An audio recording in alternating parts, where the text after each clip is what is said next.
दोस्तों अपने इस वीडियो में मैं आपको बताऊंगा रोल्स के बारे में। रोल्स यूजर मैनेजमेंट में एक बहुत ही इंपॉर्टेंट पार्ट है। तो पहले मैं आपको बताना चाहता हूं कि रोल्स की जरूरत कहां पड़ती है। मान के चलिए कि ये एक वेबसाइट है जो कि एक स्कूल के लिए हम बना रहे हैं। स्कूल में अब जो स्कूल के लिए हम वेबसाइट बना रहे हैं उसमें एक तो हम खुद हैं इस वेबसाइट के यूजर, क्योंकि हम इस वेबसाइट को क्रिएट कर रहे हैं। तो हम कौन हुए? एडमिन। एक तो होंगे विजिटर्स जो जनरली इस वेबसाइट को एक्सेस करेंगे।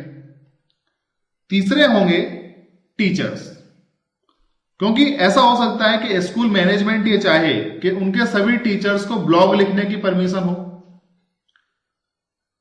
या उनके सभी स्टूडेंट को ब्लॉग्स देखने की परमिशन हो, बाहर का कोई पर्सन ना देख पाए, या ब्लॉग पर कमेंट करने की परमिशन सिर्फ ये स्टूडेंट को हो।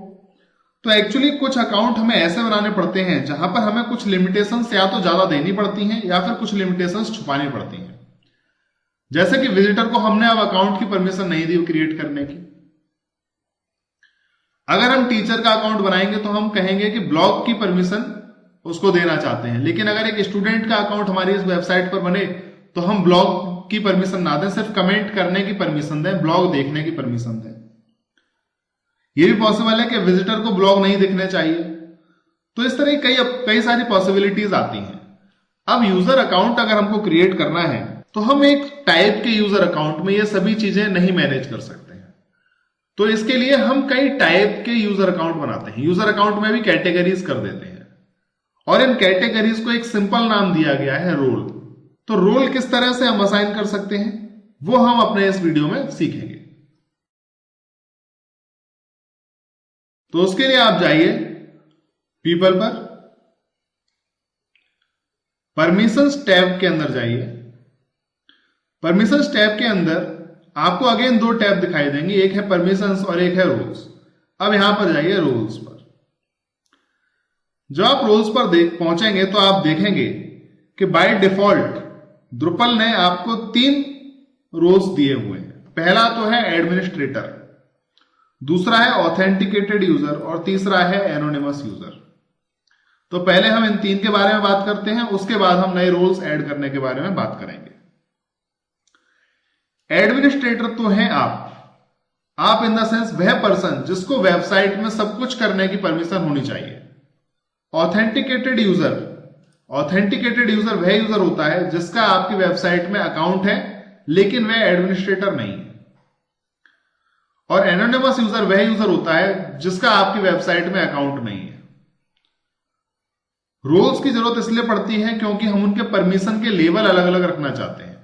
जिस काम को करने के राइट, जिस काम को करने के अधिकार एडमिनिस्ट्रेटर के पास होने चाहिए, उस काम को करने के अधिकार जरूरी नहीं है कि ऑथेंटिकेटेड यूजर के पास भी हो।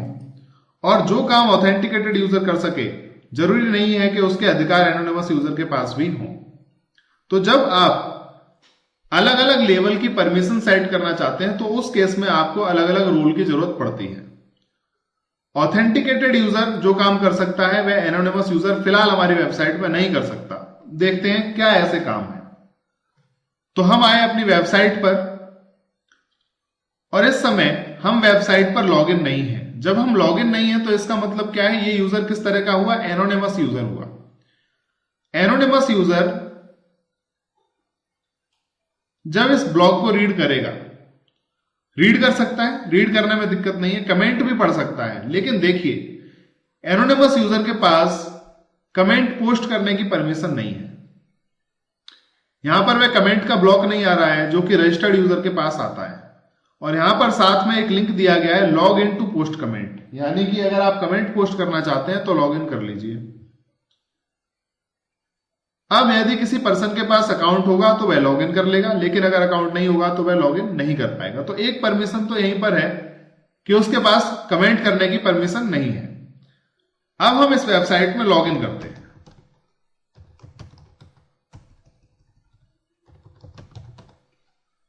लॉगिन किया हमने, तो जब हमने लॉगिन किया तो हम किस तरह का यूजर हो गए? ऑथेंटिकेटेड यूजर हो गए। लेकिन हम एडमिन नहीं है। एडमिन नहीं है लेकिन ऑथेंटिकेटेड यूजर तो है, और हम ऑथेंटिकेटेड यूजर हैं इसलिए जब हम किसी ब्लॉग पर जा रहे हैं तो देखिए हमको उस ब्लॉग पर कमेंट करने की परमिशन है, तो हम यहां पर कमेंट कर सकते हैं। तो ये तो हुआ ऑथेंटिकेटेड यूजर। लेकिन एक बात पे गौर कीजिए, इस ब्राउजर में हमें एडमिन अकाउंट से लॉगिन है, तो हम इस टूल बार का इस्तेमाल कर पा रहे हैं। ये टूल बार हमको दिखाई दे रहा है, ये शॉर्टकट बार हमको दिखाई दे रहा है। लेकिन ऑथेंटिकेटेड यूजर के पास ना तो ये टूल बार है और ना ही शॉर्टकट बार है। तो ऑथेंटिकेटेड यूजर के पास कमेंट करने का राइट भले ही है, लेकिन उसे ये टूल बार एक्सेस करने का राइट नहीं है। तो परमिशन लेवल के अकॉर्डिंग हमने रोल्स क्रिएट किए हुए हैं, जिससे कि हमारी वेबसाइट मेंटेन रहे और सुरक्षित रहे। अब बात करते हैं कि ये परमिशंस कहां से सेट की जाती है।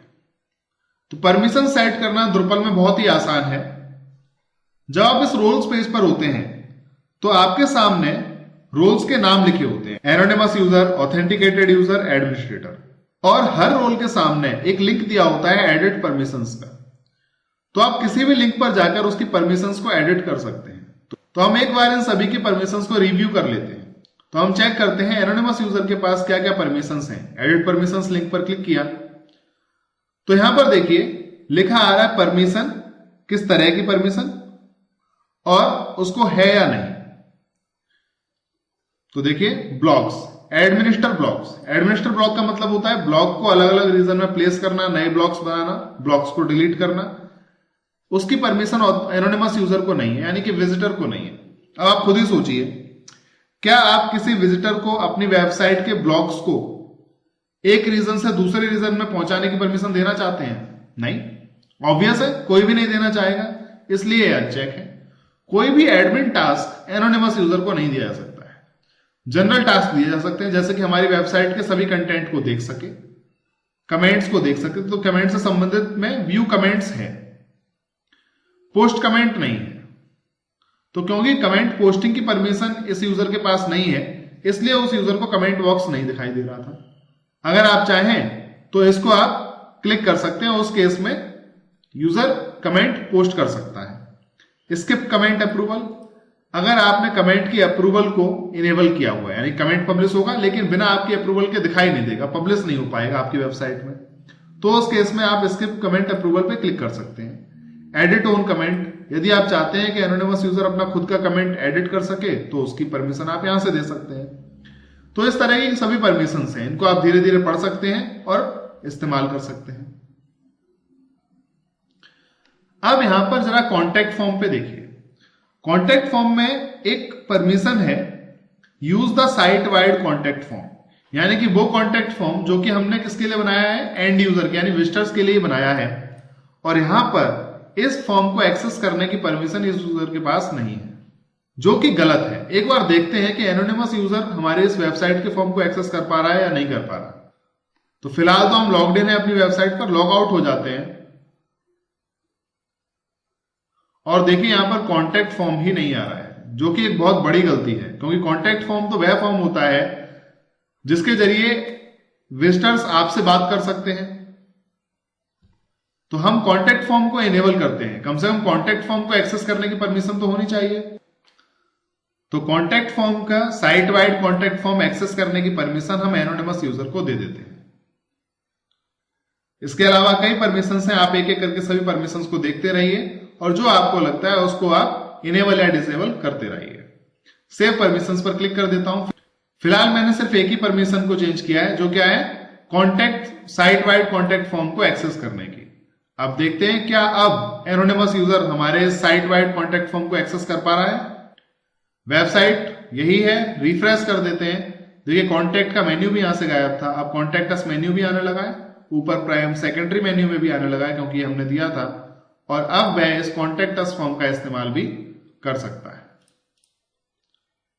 तो अब यह ज्यादा बेटर है। अब ये जो कॉन्टैक्ट फॉर्म में कैसे आया था, एक मॉड्यूल के जरिए आया था। इसलिए जब भी कोई मॉड्यूल को इनेबल किया जाए तो तुरंत ही उसकी परमिशंस को भी चेक कर लेना चाहिए, जिससे कि कोई गलती ना हो जाए। तो ये तो हुआ एनोनिमस की परमिशंस को चेंज करने के बारे में। एक बार वापस चलते हैं रोल्स पर और देखते हैं ऑथेंटिकेटेड यूजर के पास कॉन्टैक्ट फॉर्म को एक्सेस करने की परमिशन है या नहीं। देखिए उसके पास भी नहीं है। तो उसको तो site wide contact form access करने की परमिशन भी देते हैं और साथ ही साथ में पर्सनल कॉन्टेक्ट फॉर्म्स को एक्सेस करने की परमिशन भी देते हैं। तो फॉर एग्जाम्पल अगर एक स्कूल की वेबसाइट है, 5-6 टीचर्स का अकाउंट बना हुआ है, तो एक टीचर दूसरे टीचर से इन कॉन्टेक्ट फॉर्म्स के जरिए कॉन्टेक्ट कर सकता है। तो इसलिए हमने पर्सनल कॉन्टेक्ट फॉर्म की परमिशन भी इस यूजर को दे दी। और फाइनली सेव कॉन्फ़िगरेशंस पर या सेव परमिशंस पर क्लिक कर दिया। चेंजेस सेव हो गए हैं और अब ये यूजर भी साइट वाइड कॉन्टेक्ट फॉर्म को एक्सेस कर सकता है। वापस चलते हैं रोल्स में और एक बार चेक करते हैं कि एडमिनिस्ट्रेटर के पास क्या क्या परमिशंस हैं। एक गैस कीजिए क्या परमिशंस हो सकती हैं, अंदाजा लगाइए। तो जाहिर है कि एडमिनिस्ट्रेटर को वेबसाइट में सब कुछ करने की परमिशन होनी चाहिए। तो देखिए एडमिनिस्ट्रेटर के सामने सभी चीज पर चेक है, सिर्फ ये 3-4 चीज नहीं। देख लेते हैं क्या है। Blog entry, create new content. तो देखिए एडमिन के पास चाहे राइट हो या ना हो, एडमिन तो क्रिएट कर ही सकता है, कंटेंट भी क्रिएट कर सकता है, ब्लॉग एंट्री सब कुछ कर सकता है। लेकिन ये ब्लॉग एंट्री पर ही क्यों नहीं आया? इसलिए नहीं आया क्योंकि ब्लॉग एंट्री जो है वो एक मॉड्यूल के जरिए आई है। इसलिए जब भी आप कोई नया मॉड्यूल इनेबल करें तो उसकी परमिशंस को जरूर चेक कर लें। तो फिलहाल हम इन चारों को ओपन कर देते हैं, चेक कर देते हैं और अब सभी चेक्ड है। सेव कॉन्फ़िगरेशंस पर क्लिक कर दीजिए, सेव परमिशंस पर क्लिक कर दीजिए। एक चीज याद रखिए, ये एडमिनिस्ट्रेटर अकाउंट है। अगर आपने गलती से एडमिनिस्ट्रेटर अकाउंट से सभी राइट्स छीन लिए तो आप अपनी ही बनाई हुई वेबसाइट में लॉक हो जाएंगे, यानी कि अब आप लॉगिन ही नहीं कर पाएंगे इस वेबसाइट में। इसलिए एडमिनिस्ट्रेटर राइट्स से कभी भी छेड़खानी नहीं करनी चाहिए। अब वापस चलते हैं रोल्स पर। अब हम ये सीख चुके हैं कि परमिशंस को कैसे एडिट किया जाए, पर क्या कोई ऐसा तरीका है जिससे हम सभी की परमिशंस को एक साथ ही एडिट कर सकें? जी हां, बिल्कुल ऐसा तरीका है। उसके लिए आप जाइए परमिशंस पेज पर और यहां पर जब भी आप परमिशंस पेज पर जाएंगे, जितने भी रोल्स होंगे आपकी Drupal वेबसाइट में वो सभी रोल्स साइड बाय साइड आने लगेंगे और आप कंपेयर करते हुए उसमें से किसी पर्टिकुलर रोल को परमिशन दे सकते हैं और किसी पर्टिकुलर रोल से परमिशन को हटा सकते हैं। तो जब भी आप परमिशंस को चेंज करना चाहते हैं तो हमेशा परमिशंस पेज पर ही आइए, क्योंकि इससे आप एक ही बार में सभी काम कर सकते हैं, आपको बार बार चेक करने की जरूरत नहीं पड़ेगी। और जब आप इन परमिशंस को चेंज कर दें तो सेव परमिशंस पे क्लिक कर दीजिए, आपके द्वारा चेंज की गई सभी परमिशंस अप्लाई हो जाए। अब जबकि हम ये भी सीख गए हैं कि रोल क्या होता है और ये भी सीख गए हैं परमिशंस किस तरह से सेट की जाती हैं, तो अब बारी है नए रोल बनाने